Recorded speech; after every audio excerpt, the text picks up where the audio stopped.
Hello, everybody. It's Storytime with Teacher Gabe, and today we are reading 1,000,000 Men and Me by Kelly Starling Lyons and illustrated by Peter Ambush. Let's see.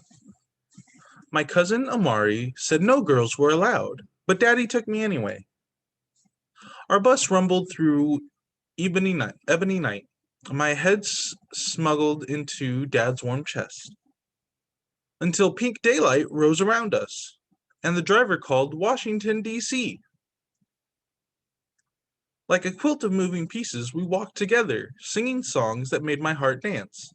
We stood tall and proud as mighty oaks, and the men, Daddy, and me.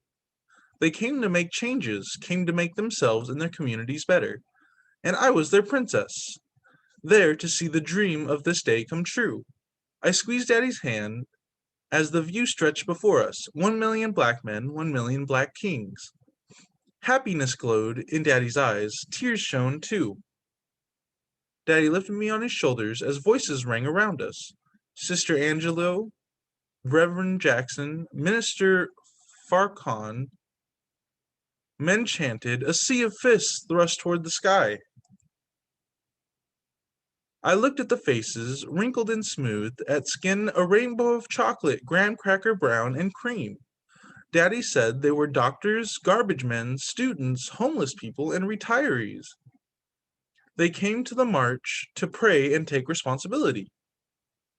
Everywhere I looked, fathers and sons, friends and strangers clasped hands in unity, their faces filled with pride, their hearts swelled with hope. I held my head a little higher.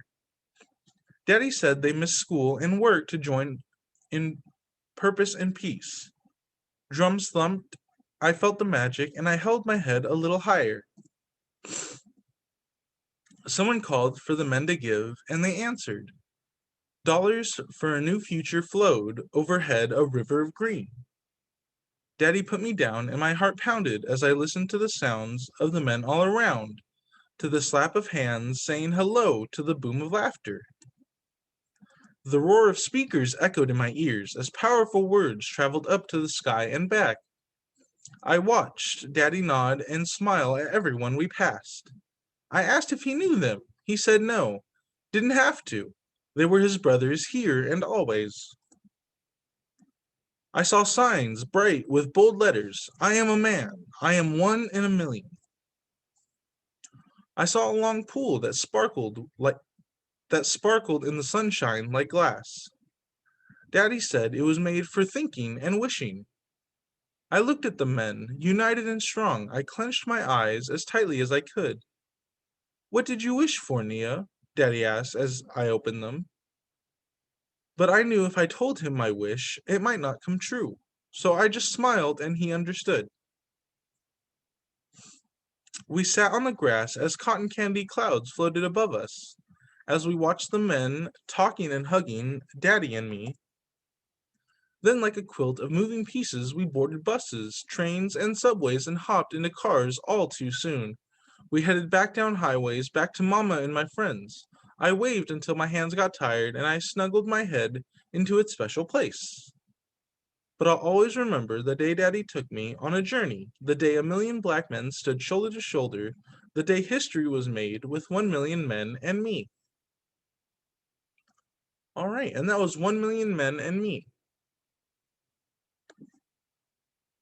And next we have Map Man, a book about shapes by Zan Z. Olsen and illustrated by Molly Delaney.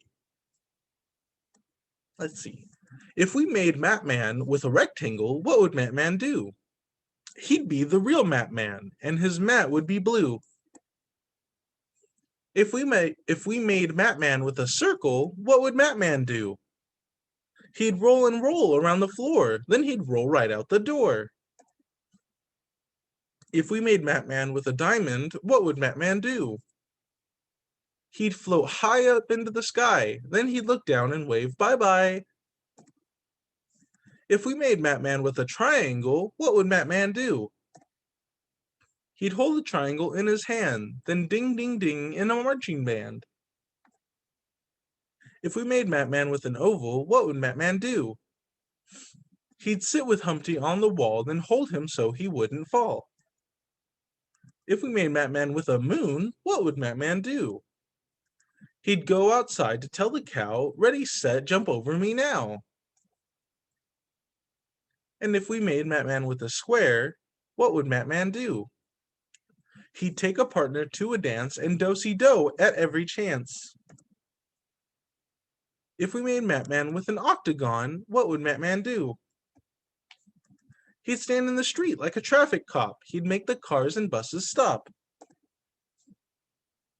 And if we made Matman with a hexagon, what would Matman do?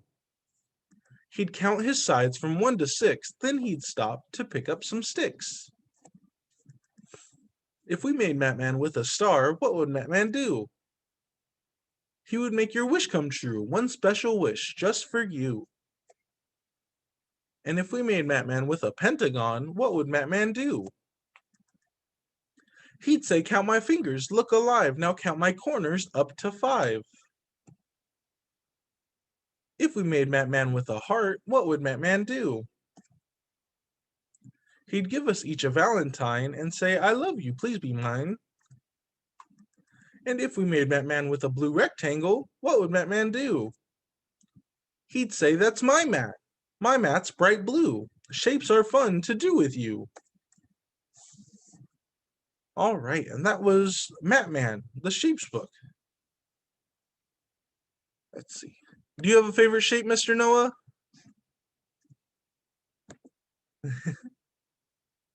All right, next we have The Very Hungry Caterpillar by Eric Carle. Let's see. In the light of the moon, a little egg lay on a leaf. One Sunday morning, the warm sun came up, and pop, out of the egg came a tiny and very hungry caterpillar. He started to look for some food.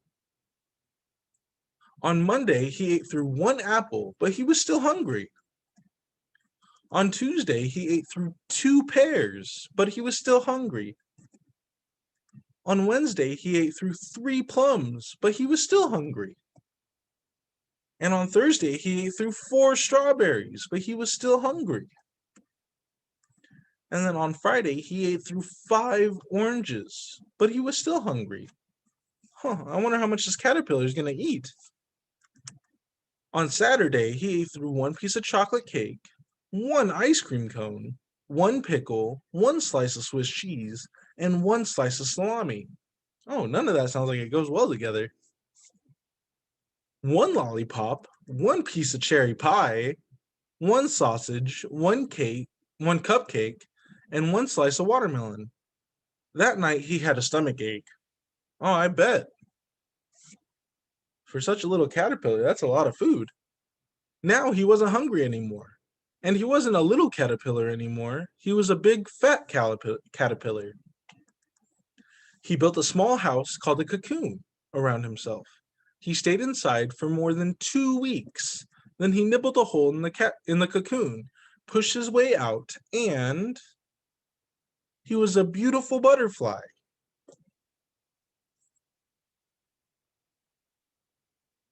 Let's see. All right.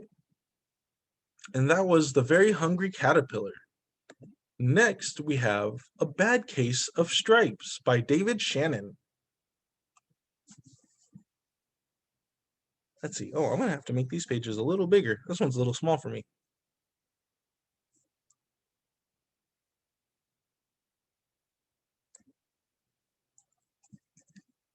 There we go. That should be good. Camilla Cream loved lima beans, but she never ate them. All her friends hated lima beans, and she wanted to fit in. Camilla was always worried about what other people thought of her. Today she was fretting even more than usual. It was the first day of school, and she couldn't decide what to wear. But let's see, there were so many people to impress. She tried on 42 outfits, but none seemed quite right. She put on a pretty red dress and looked in the mirror. Then she screamed. Oh, why'd she scream? Her mother ran into the room and she screamed too. Oh my heavens, she cried. You're completely covered in stripes. This was certainly true. Camilla was striped from head to toe. She looked like a rainbow. Mrs. Cream felt Camilla's forehead. Do you feel all right? She asked. I feel fine, Camilla answered. But just look at me. You get back in bed this instant, her mother ordered. You're not going to school today. Camilla was relieved. She didn't want to miss the first day of school, but she was afraid of what other kids would say, and she had no idea what to wear with those crazy stripes.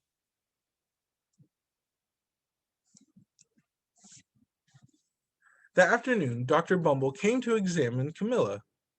Most extraordinary, he exclaimed. I've never seen anything like it. Are you having any cough, sneezing, runny nose, aches, pains, chills, hot flashes, dizziness, drowsiness, shortness of breath, or uncontrolling twitching? No, Camilla told him. I feel fine. Well then, Dr. Bumble said, turning to Miss Cream, I don't see any reason why she shouldn't go to school tomorrow. Here's some ointment that will help clear up those stripes in a few days. If it doesn't, you know where to reach me. And off he went. Well, that doesn't sound very helpful. The next day was a disaster. Everyone at school laughed at Camilla. They called her Camilla Crayon and Knight of the Living Lollipop. She tried her best to act as if everything were normal, but when class said the Pledge of Allegiance, her stripes turned red, white, and blue, and she broke out in stars. Oh my. Other kids thought this was great. One yelled out, let's see some purple polka dots. Sure enough, Camilla turned all purple polka dotty. Someone else shouted, checkerboard, and a pattern of squares covered her skin.